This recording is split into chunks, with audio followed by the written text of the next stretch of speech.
Hello friends, आज हम बात करेंगे। अभी हमारा ऑर्गेनिक केमिस्ट्री का सेकंड सेम का थर्ड यूनिट स्टार्ट है। ठीक है, तो थर्ड यूनिट में हमारा आज का जो टॉपिक है वो है SN1 reaction and SN2 reaction. ठीक है, तो पहले हम देखते हैं कि SN1 रिएक्शन किसे बोलते हैं। तो SN1 में क्या होता है कि SN1 का पहले हमको मीनिंग समझना पड़ेगा। ठीक है, तो S मतलब सब्स्टिट्यूशन, N मतलब न्यूक्लियोफिलिक एंड 1 मतलब यूनिमॉलिक्यूलर। ठीक है, तो इसीलिए वन इसलिए लिखते क्योंकि ये यूनिमॉलिक्यूलर रिएक्शन है। तो इस तीनों को कंबाइन करें तो हम SN1 को ये भी बोल सकते हैं कि nucleophilic substitution unimolecular nucleophilic substitution reaction. तो ये SN1 का मीनिंग हो गया, उसका दूसरा नाम हो गया। अब हमको ये समझना है कि जो SN1 रिएक्शन है, ठीक है, वो 2 स्टेप में होता है। ठीक है, 2 पार्ट्स में डिवाइडेड है। पहला जो हमारा स्टेप होगा वो कार्बोकेटाइन का फॉर्मेशन होगा, जो स्लो स्टेप रहेगा। और सेकंड हमारा जो पार्ट होगा उसमें जो कार्बोकेटाइन हमारा बना है उस पर न्यूक्लियोफाइल अटैक करके प्रोडक्ट का फॉर्मेशन करेगा और वो हमारा फास्ट स्टेप होगा। ठीक है, तो कैसे होता है अभी हम देखेंगे। ठीक है, तो पहला हमारा जो स्टेप है वो क्या है, फॉर्मेशन ऑफ कार्बोकेटाइन, जो हमारा स्लो स्टेप रहेगा। ठीक है, तो इस स्टेप में क्या होता है, C और X के बीच में जो बॉन्ड होता है वो ब्रेक होता है और पॉजिटिव चार्ज्ड कार्बोकेटाइन का फॉर्मेशन होता है। यहाँ पे आप देख सकते हो। ठीक है, ये हमारा है, ये CX। ठीक है, ये कंपाउंड में ये आपको दिख रहा है CX बॉन्ड है। ये बॉन्ड ब्रेक होता है और X निकल जाता है और एक कार्बन पे प्लस की साइन आ जाती है, तो इसे हम बोलेंगे पॉजिटिव चार्ज्ड कार्बोकेटाइन। ठीक है, ये रिएक्शन दिखाया। अभी कैसे बनता है वो मैं आपको आगे मैकेनिज्म में दिखाती हूँ। ठीक है, अभी आप यहाँ पे देखिए। तो हमारा पहले क्या हमने डिस्कस किया कि SN1 substitution nucleophilic and unimolecular. तो SN1 को हम बोलेंगे यूनिमॉलिक्यूलर न्यूक्लियोफिलिक सब्स्टिट्यूशन रिएक्शन, जो 2 पार्ट में होता है। ठीक है, एक फर्स्ट जो स्टेप होता है उसमें कार्बोकेटाइन का फॉर्मेशन होता है और सेकंड स्टेप में क्या होता है कि जो कार्बोकेटाइन बना उस पर न्यूक्लियोफाइल अटैक करके प्रोडक्ट का फॉर्मेशन करता है और वो फास्ट स्टेप होता है। और पहला जो स्टेप होता है फॉर्मेशन ऑफ कार्बोकेटाइन, उसमें क्या होता है कि CX जो दिख रहा है ना, उसमें जो बॉन्ड होता है वो ब्रेक होके पॉजिटिव चार्ज कार्बोकेटाइन का फॉर्मेशन होता है। अब हम उसकी मैकेनिज्म देखते हैं। तो यहाँ पे आप मैकेनिज्म देख सकते हो। ठीक है, इसमें क्या होता है कि मैंने पहले ही बताया कि CX जो बॉन्ड होता है उसका क्लेवेज मतलब ब्रेक डाउन होना। ठीक है, CX बॉन्ड टूट जाता है और कार्बोकेटाइन का फॉर्मेशन होता है। कैसे कार्बोकेटाइन का फॉर्मेशन होता है, तो यहाँ पे आप देख सकते हो, ये हमारा कंपाउंड है। ठीक है, और ये जो स्टेप रहेगा वो स्लो स्टेप रहेगा और रेट डिटरमाइनिंग स्टेप भी इसको हम बोल सकते हैं। ठीक है, तो ये यहाँ से ब्रेक होता है। देखो, हमको एरो करके दिखाना है। तो यहाँ से अगर X निकल जाता है तो कार्बन पे पॉजिटिव चार्ज आ जाएगा और हमारा बन जाएगा पॉजिटिव चार्ज कार्बोकेटाइन। ठीक है, तो यहाँ से sp3 में से sp2 में ये हाइब्रिडाइजेशन होता है। ठीक है, तो ये हमारा कार्बोकेटाइन बन चुका है पहले स्टेप में। ठीक है, यहाँ पे जो कार्बोकेटाइन बनता है, ठीक है, उसमें क्या होता है, जो कार्बोनियम आयन होता है वो प्लेनर होता है। मतलब यहाँ पे जो सेंटर में जो कार्बन पॉजिटिव चार्ज जो कार्बोकेटाइन होता है वो sp2 हाइब्रिडाइज हो जाता है। ठीक है,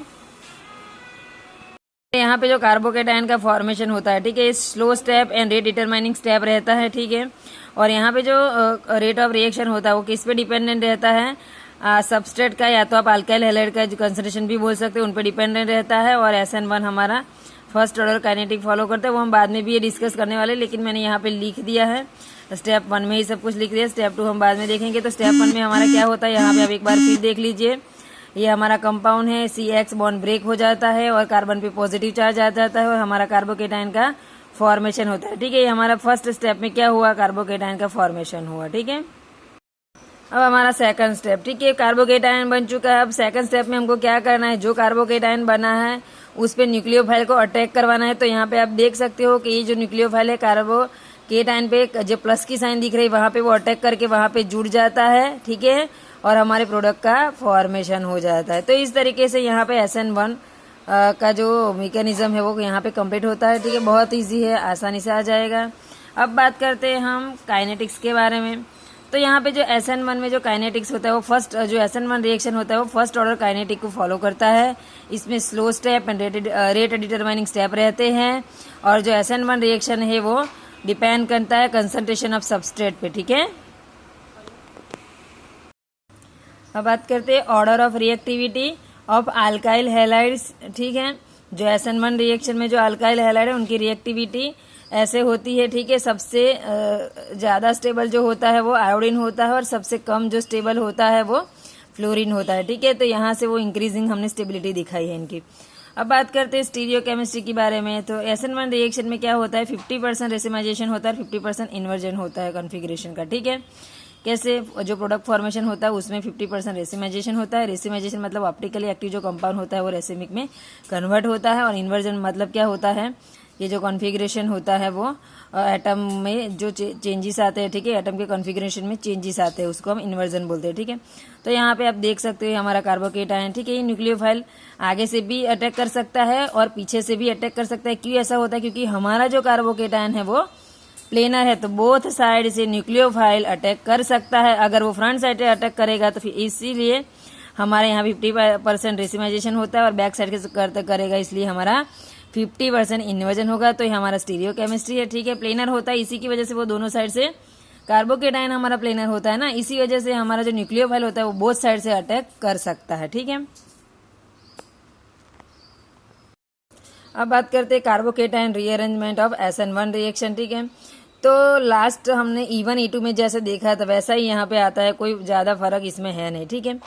SN1 में क्या होता है कि हमारा प्राइमरी, सेकेंडरी एंड टर्शरी तीनों कार्बोकेटायन में से जो हमारा टर्शरी कार्बोकेटायन होता है मोस्ट स्टेबल होता है, उससे कम स्टेबल होता है सेकेंडरी और उससे कम स्टेबल होता है हमारा प्राइमरी, ठीक है। वो तो कार्बोकेटायन रिएरेंजमेंट में ये तो कंपलसरी ऐसा है कि जो टर्शरी होता है वो मोस्ट स्टेबल होता है, ठीक है। पहले भी हम देख चुके हैं तो ज्यादा मैं डिटेल में नहीं जाऊंगी, ठीक है।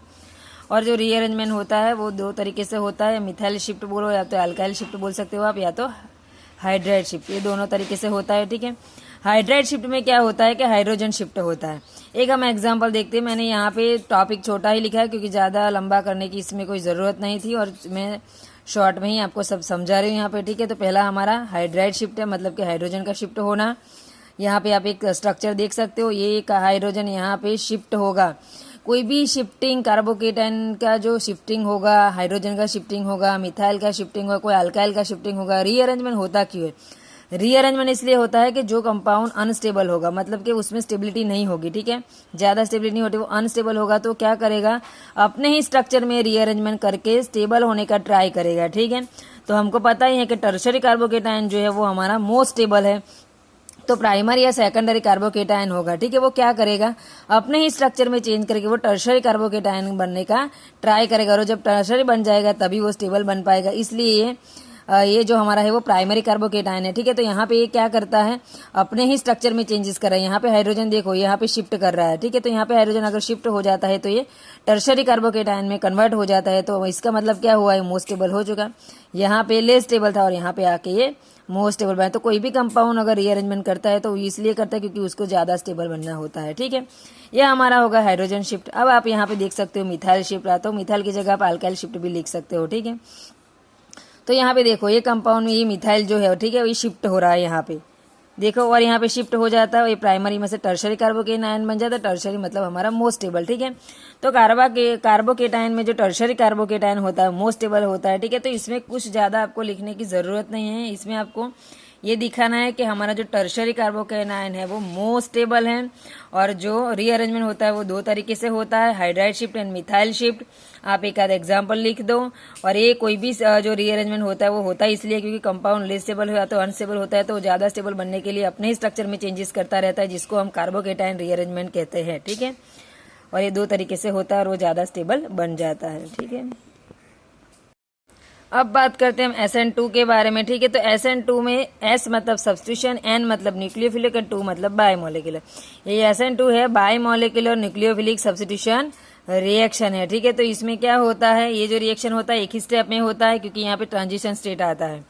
यहाँ पे बॉन्ड फॉर्मेशन और बॉन्ड ब्रेकडाउन दोनों ही एक ही स्टेप में होता है, ठीक है। और ये रिएक्शन एक ही स्टेप में होता है क्योंकि इसमें bond formation and bond breakdown सभी एक ही साथ होता है, ठीक है। ट्रांजिशन स्टेट होता है। ट्रांजिशन स्टेट मैंने आपको लास्ट फर्स्ट सेकंड यूनिट में बताया था कि ट्रांजिशन स्टेट हम किसे बोलते हैं, जिसमें बॉन्ड ब्रेक भी हो रहा हो और बॉन्ड टूट भी रहा हो और बॉन्ड जुड़ भी रहा हो, तो उस स्टेट को हम ट्रांजिशन स्टेट बोलेंगे और वो अनस्टेबल होता है, ठीक है। अब हम SN2 की बात करें तो एक स्टेप में होता है, ठीक है। उसमें bond formation, bond break down एक ही स्टेप में होता है। यहाँ पे हम उसका रिएक्शन देखिए तो डायरेक्ट डिस्प्लेसमेंट भी हम उसे बोल सकते हैं। ये मिथाइल ब्रोमाइड है, ये OH है जो हमारा न्यूक्लियोफाइल जब अटैक करता है तो ये OH यहाँ पे Br की जगह पे जुड़ जाता है और Br निकल जाता है, ठीक है। ये हमने अभी रिएक्शन लिखा, मैकेनिज्म हम आगे देखेंगे। तो मैकेनिज्म में हमारा क्या आएगा, तो न्यूक्लियोफाइल जब मिथाइल ब्रोमाइड के कार्बन पे अटैक करता है तो प्रोडक्ट का फॉर्मेशन होता है और यहाँ पे ट्रांजिशन होता है, क्योंकि ये bond formation and bond break down दोनों ही एक साथ होता है, इसलिए इसको ट्रांजिशन स्टेट बोलेंगे और उसके बाद ही प्रोडक्ट का फॉर्मेशन होता है, ठीक है। और ये सिंगल स्टेप में सब कुछ होता है। तो यहाँ पे आप देख सकते हो, ठीक है, Ca3Br हमारा मिथाइल ब्रोमाइड है, लेकिन मैंने ये उसको थोड़ा ओपन करके लिखा है क्योंकि आपको इजीली समझ में आ जाए, ठीक है। तो यहाँ पे आप देख सकते हो ये हमारे इस कार्बन के पास 3 हाइड्रोजन है और एक Br है, तो उसको हम बोलेंगे मिथाइल ब्रोमाइड। ये हमारा न्यूक्लियोफाइल है। न्यूक्लियोफाइल जब कार्बन पे अटैक करता है, ठीक है, तो क्या होता है, Br निकल जाता है और OH जुड़ जाता है। तो ट्रांजिशन स्टेट में हमको क्या दिखाना है, बॉन्ड टूटना और बॉन्ड फॉर्म होना। तो यहाँ पे देखो ये कार्बन पे अटैक कर रहा है, ठीक है, तो यहाँ पे OH जुड़ रहा है तो हमको वो भी डैश डैश करके दिखाना है और Br निकल जाएगा तो वो भी डैश डैश करके निकालना है। तो ये जो सिचुएशन होती है ना वो अनस्टेबल होती है, मतलब ये ट्रांजिशन स्टेट होता है, ठीक है। ये आपको दिखाना है क्योंकि आपको एग्जामिनर को समझाना पड़ेगा कि कैसे होता है, ठीक है। होता तो एक ही स्टेप में, लेकिन ट्रांजिशन स्टेट इसलिए दिखाना है क्योंकि उनको पता चलेगा आपने जो लिखा है वो कन्फर्म और सही लिखा है, ठीक है। आप डायरेक्ट भी लिख सकते हो सीधा, लेकिन ये ट्रांजिशन स्टेट आप दिखाओगे तो आपको पूरा मार्क्स मिलेगा। तो ट्रांजिशन स्टेट में क्या होता है, जब ये OH मतलब ये न्यूक्लियोफाइल जब कार्बन पे अटैक करता है तो उसका जुड़ना भी दिखाना है और तब जाके ब्रोमीन भी निकल जाता है तो उसको निकलना भी दिखाना है। तो अगर सोचिए यहाँ पे OH जुड़ जाता है और Br निकल जाता है तो हमारी फाइनल प्रोडक्ट ऐसे बन जाएगी, ठीक है। तो ये हमारा सिंगल स्टेप का जो SN2 है वो हो चुका है। यहाँ पे मैंने 3 स्टेप दिखाए, पर ये ट्रांजिशन स्टेप है तो इसको गिनना नहीं है, ठीक है। तो एक ही स्टेप में ये होता है, तो इस तरीके से SN2 को वर्क करता है, ठीक है। और उसमें काइनेटिक्स में आएगा, सेकंड ऑर्डर काइनेटिक फॉलो करता है और उसमें जो रेट होता है वो सबस्ट्रेट एंड न्यूक्लियर के कंसंट्रेशन, न्यूक्लियोफाइल के कंसंट्रेशन पे डिपेंड रहते हैं, क्योंकि यहाँ पे जो इंटरेक्शन होता है रेट डिटरमाइनिंग स्टेप में, ठीक है, वो होता है सबस्ट्रेट एंड न्यूक्लियोफाइल के बीच में, ठीक है। तो जो रेट ऑफ रिएक्शन होगा वो डिपेंड होगा concentration of substrate and nucleophile के बीच में, ठीक है। नेक्स्ट है stereo chemistry in SN2 reaction. जो SN2 में जो स्टीरियो केमिस्ट्री होती है वो नेचर में होती है स्टीरियो स्पेसिफिक, ठीक है। और यहाँ पे जो SN2 रिएक्शन में जो प्रोडक्ट बनती है, ठीक है, वो प्रोडक्ट क्या है, उसका जो कॉन्फ़िगरेशन रहता है वो अल्काइल हैलाइड के ऑपोजिट साइड में रहता है। और यहाँ पे आप देख सकते हो एक ये हमारा SN2 का रिएक्शन है, ठीक है। ये कार्बन पे जब ये OH अटैक करता है, ठीक है, तो यहाँ पे OH लग जाएगा और यहाँ पे आप अल्काइल हैलाइड देखो, अल्काइल हैलाइड के ऑपोजिट साइड पे जो हमारा न्यूक्लियोफाइल है वो अटैच होकर प्रोडक्ट बनाता है। यहाँ पे आप देख सकते हो, यहाँ पे 100% R लिखा है और 100% S लिखा है, मतलब ये जो है ना प्रोडक्ट उसमें जो कॉन्फ़िगरेशन होगा वो यहाँ ऐसे होगा, क्लॉकवाइज रोटेशन जिसमें होगा उसमें 100% R हम लिख सकते हो, 100% यहाँ पे कॉन्फ़िगरेशन हो रहा है, ठीक है। और ये एंटी क्लॉकवाइज है, ऐसे होगा ये, ठीक है, और ये ऐसे होगा क्लॉकवाइज और ये एंटी क्लॉकवाइज हो रहा है, इसलिए हमने R और S लिखा है, ठीक है। ये आप RS कॉन्फ़िगरेशन में पढ़ चुके हो तो यहाँ पे ज़्यादा मैं समझा नहीं रही हूँ। तो इसमें जो स्टीरियो केमिस्ट्री होती है वो स्टीरियो स्पेसिफिक होती है और ये आपको ये स्ट्रक्चर लिख के भी आपको दिखा रहा है कि 100% R और 100% ऐसे आप बात करते हैं रीअरेंजमेंट ऑफ कार्बोकेटाइन, तो यहाँ पे कोई कार्बोकेटाइन का रीअरेंजमेंट नहीं होता क्योंकि सिंगल स्टेप में होता है। और ऑर्डर ऑफ रिएक्टिविटी में आप देख सकते हो कि मैंने ये लिखा है ऑर्डर ऑफ रिएक्टिविटी जो SN2 में होती है वो, ठीक है। तो यहाँ पे हमारा SN1 और SN2 का जो रिएक्शन है उसमें हमने समझा दिया। अब हमारा SN1 वर्सेस SN2 और फैक्टर इतने ही बचे टॉपिक जो हम नेक्स्ट वीडियो में कवर करेंगे, ठीक है।